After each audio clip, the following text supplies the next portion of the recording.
ね。そしてですね、スコーピオンデスニードルということで、そう大富豪が一瞬あれやばいのかと思ったら、大富豪くんっていうことでいいよね。なんかね、味方になってるってことね。スマイルになって幹部たちがさ、お玉の味方してくれるってやっぱでかいよな。でかいよ。もうしっかりねサムズアップして、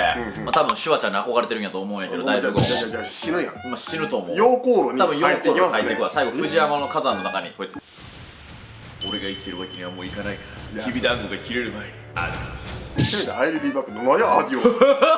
入ってこんでやろこいつは別に。まあ大成功ですね、ご主人様っていうことで、うまみもね相変わらず継続してるんやけど、これスマイルの能力者に使った最初がうまみやったんやったから、そうですね。まあちょっと記憶曖昧なんですけど、僕ね暗記パン説をやっぱ言ってたんです、ドラえもん。ドラえもんの暗記パンって何かって言ったら、まあテストの前とかにね、教科書とかをペタってやって、その、まあ、食パンの形してんだけど、それを食べると暗記できる。そうですよね。そう、でも暗記パン欲しいっていう小学生とか中学生多いと思うんだけど、これね消化してうんち出たら終わりなんですよ。忘れちゃうんですね。体の中に残ってる間だけってことですよね。そうだからきびだんごもうんちしちゃったら終わりじゃないのと思ったんやけど、うまみが一番最初に食べたキャラだとして、まあそんな何日も経ってないんやけども、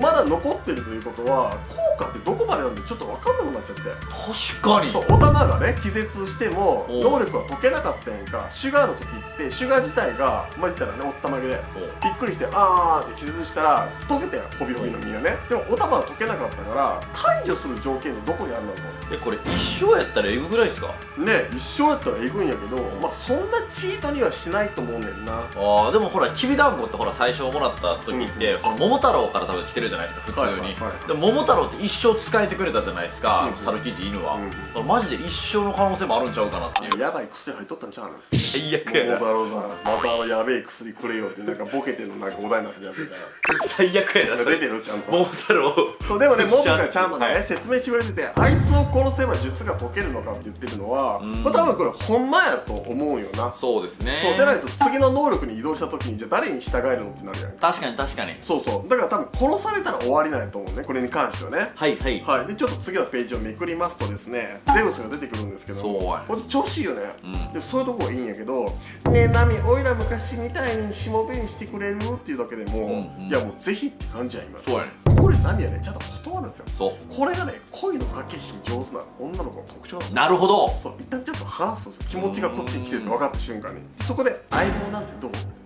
いやこんなナミに言われたいよ、そんな相棒なんてどうっつって。そうやな。そうもうめちゃくちゃ惚れちゃうのねこれで、ゼウスさんがねどけおいらのナミの相棒だぞっていうことで、いいよねこんなんもん。いやすごいよね。ねえこんなんカービィで持ってよこのやつ。おったね。バーッとしたらね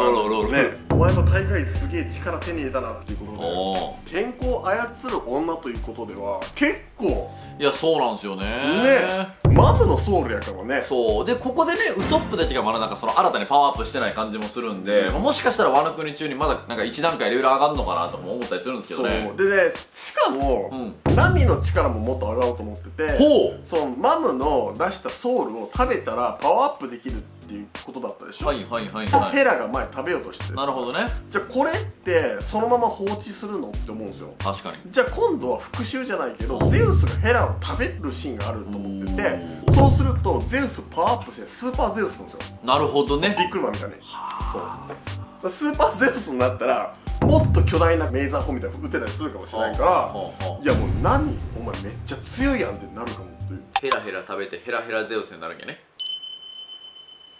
ということで次のシーンなんですけど、やっぱサイファーポールですよね。そうバルに変わりましてね、相変わらずねなんか悠長に5みたいなの売ってたりして戦局をなんか分析してんねんけども、あいつの死は見届けねばな。ようやく目的がね、こいつらなんでおったんやという。まあ言ってもね麦わらの一味とかルフィのことだと思ったわけ最初はね。なんかただルフィが来たのってたまたまなんで、取引の最中に。そうなんよね。でもルフィをこうあわよくばっていうのとちょっとつじつま合わへんなと。でなんでこういう状態でも帰れへんのこの人たちって思ったら、やっぱりここにずっといた人間にターゲットを絞ってたよな。フーズフーさん。そうなんよ。そうやっぱりここで脱獄をしたと CP9 だったらいろんな多分機密情報とか知ってるわけですよ。だからこそルッチとかスパンダムとかも投獄とかせずに生かす方向で情報を守らせようっていう風にしてるんだなと僕は思ってるんですけど、そうですね。そうでここで何がまずいかってフーズフーは敵側にいるんですよ今。そうだからこそもう始末せなあかんからこう情報を持ってるからね。なのでちょっとその気を伺いに CP0 は残ってたってことがなんとなく確定なのかなとそうですねいう感じですよね。でサイファーポールから見てもやっぱりこのジンベエっていうのが相当強いんやなってことがここで分かりましたよね。そうだよね。逃亡しても生きていけるという前例が良くない、生き延びたらなっていうふうに言ってるんだけども、つまりナルトで言ったらこれ抜け人ですよ。そうですね。追ってきて始末されます確かにそういうだから抜け人をなんか始末する係の人たちなるほど感じなのかな。だから相当強いんですかね。そうなんか国家公安委員会みたいな警察をちょっと取り締まりますみたいなそうですねみたいなねいるんかもしれないからね。フーズフーとジンベエなんだけどその CP0 がね分析するには生き延びたらな相手はジンベエだということでやっぱジンベエ強いよね。強い。そうフーズフーごときはちょっとかませ感ちょっとない。いやそうなんよね。やっぱり飛び六方というか3時にもねペータンとか一瞬でやられてましたからそう思えばもうジンベエの敵ではないんだろうなっていう。そうだよね。なんかここでジンベエが弱ってたらちょっと見たくなかったんで。いやそうでもここでやっぱりさすがのジンベエさんはね互角以上にこう戦っていくんですけど一回ちょっと劣勢みたいな感じなんだけどもその会話がねやっぱね今回ちょっとすごく謎なんですよね。情報引き出してる感じもしますよねジンベエね。頭いいからな。そうでここで出てきたのが太陽の神ニカの物語なんですけどそうやなこれ何これいやほんまにねいやでもねニカっていう2文字ってなんか太陽神みたいなそしたらやっぱりイムも2文字やんかなんか関係ありそうじゃない？そうっすねでもなんでいちいちここで新しくこう登場人物出すのっていうしかも太陽の海賊団ともちょっとなんか関わりがある的なお前が率いた太陽の海賊団には元奴隷がいたと聞く魚人の歴史は奴隷の歴史だろということで太陽ってわざわざこの点々打ってるのがねこのニカとの関わりをなんか匂わしてる感じもしますよね。魚人の奴隷迫害っていうのが多いんでこの辺の因縁の関係がちょっとね分かんないよね。そうですね。でこの伝説ってどうなんだろうね。俺なんかゴムゴムのみのことで頭いっぱいであんま伝説入ってけえへんのよ。太古の昔に奴隷たちがいつか自分たちを救ってくれると信じた伝説の戦士だそうだ。実在したのか妄想か人を笑わせ苦悩から解放してくれる戦士というそうなんよね。これね海の戦士空っておったやんか。君の好きなねジェルマのあれもさすごい重要なのかなと思いきやホールケーキアイランドが出たらあの話題出てけえへんやんか。確かにね。なんか物語上だけのでも実際に嘘つきノーランドとかも関係あってんじゃないのね物語。でもここで新しい物語を出してくるのはやっぱりなんか太陽の神ともう一ついる的な感じがしちゃうんだよね。なんか全然関係ないと思うんですけど空島で宴してる時にみんなこんな感じの影になってたじゃないですか。これ小田先生の宴のなんかキャンプファイヤーの時ってこういう感じでそうだから太陽の神ニカ実はカルガラの祖先みたいな。なるほど。そう戦士やし伝説やし。でここで面白いのは右手かなには剣左手に槍みたいなの持ってるんですよ。なんか持ってますね。だから2つのこの刃物を持ってるってワンピースの中でいない気がすんだよな。同じ武器じゃないですからね。そう二刀流とかじゃなくてゾロがね片方にエイム持って片方にモグラ持ってるみたいな。そうですね。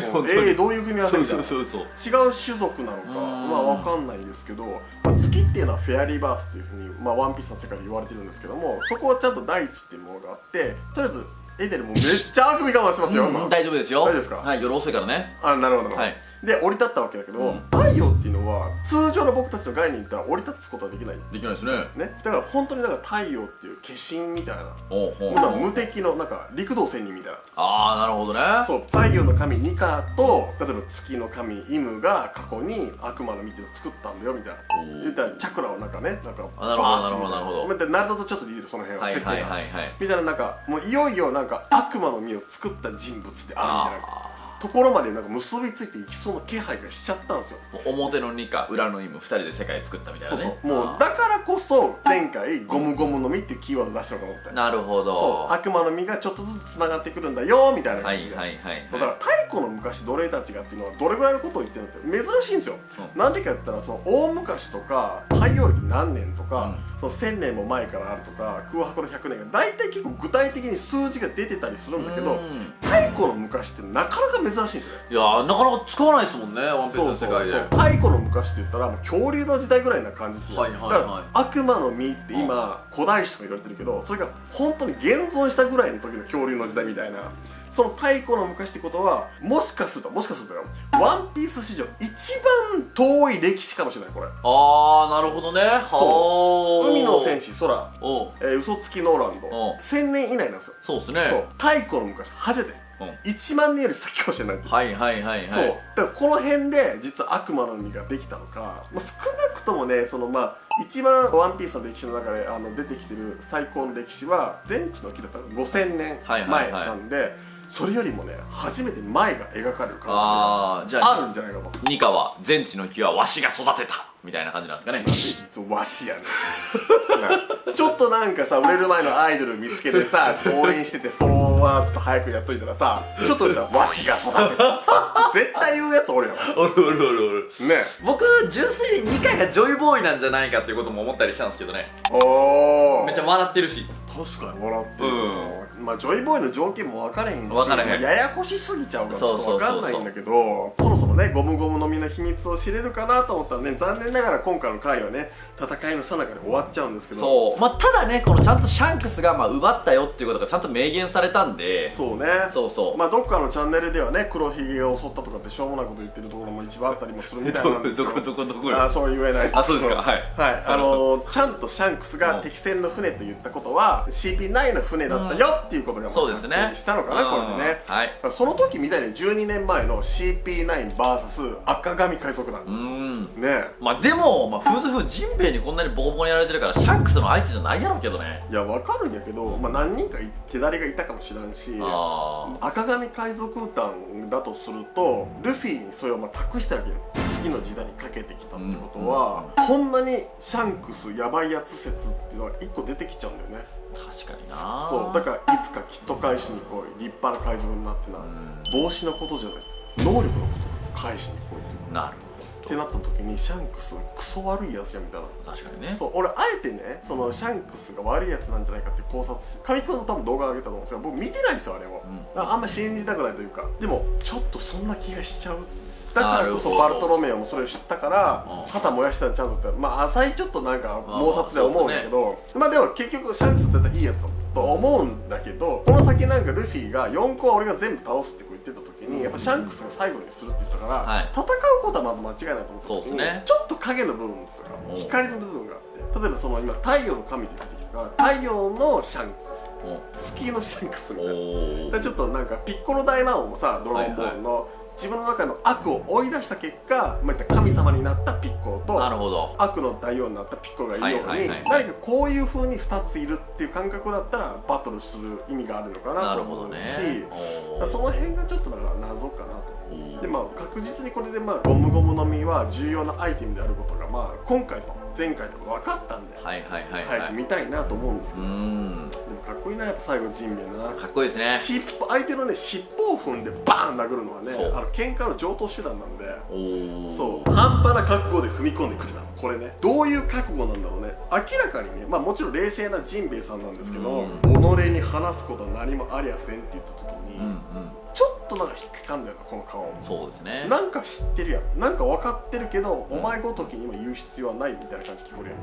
そうだからこの辺のジンベエの実は本当の過去っていうのを知れるのかもしれない。やっぱりねこの魚人差別というか奴隷問題というのはかなり根が深いというか、そうだね。そこに対してもうおこおこって感じでしたけどね。そう太陽の神、そして太陽の海賊団、そして乙姫も太陽の元へっていうふうに見ておお、確かに確かに。そうそう何かと月がフィーチャーされがちなワンピースなんですけど、太陽ってやっぱすごく魚人にとっては重要なキーワードなので、そうですよね。そうこの辺のねなんか魚人の差別の問題ってどんだけ続いてるのか太古の昔からのもうちょっと分かんないけども、これがやっぱ無念が晴らされて大きいことだと思うんで、歴史が分かる、ゴムゴムの実の重要性が分かる、ワンピースここに来て戦いの中に重要なことがめちゃくちゃ分かり始めてるので、夜明けと関わってるかもしれないからね、やっぱり太陽は。ほんまや日が昇るということはそうそうそう太陽の元へということにつながるのかもしれませんね。はい。はい、というわけで今日の、ジャンプ会はいかがでしたでしょうか。やっぱり、このサイファーポールのね、フーズフーが、シャンクスにね見つかったということなんやけど、サイファーポールは多分隠れるの得意やと思うんですよ。潜むというか。なるほど。実際ねウォーターセブン編の時もすごい潜入任務がうまかったわけじゃないですか、ルッチとかは。何の違和感もなく。でそんな中であのシャンクスから逃げ切ったヒグマという男の評価がここに来てやはり爆上がりしてるなっていうことを思うんですよね。何をおっしゃってるのかな。おいヒグマが実はやっぱり再登場する可能性が、フーズフーのおかげでかなり広がってきたなっていう。最近じゃあその名を口に出すこと自体恥ずかしいらしいよ、ワンピース考察会は。でもネットのみんなでやっぱヒグマ最強やなって言ってたね。やっぱり海軍大将になってるんちゃうんかとか、世界徴兵でヒグマは来たんちゃうんかとか。見たよなんかコラ漫画大山賊時代をまとめ上げてあいつが山賊王になってるんちゃうんかとか。56個殺しのヒグマ。そうヒグマもねちゃんとヒーローのヒーになってて、そう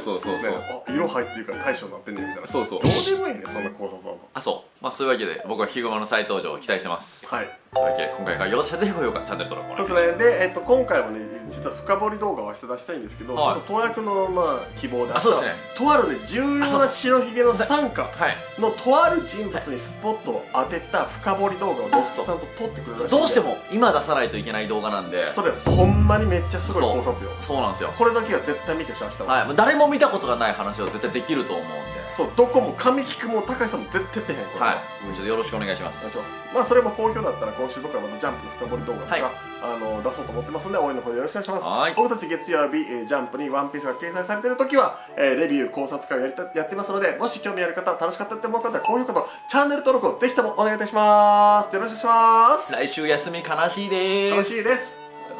バイ。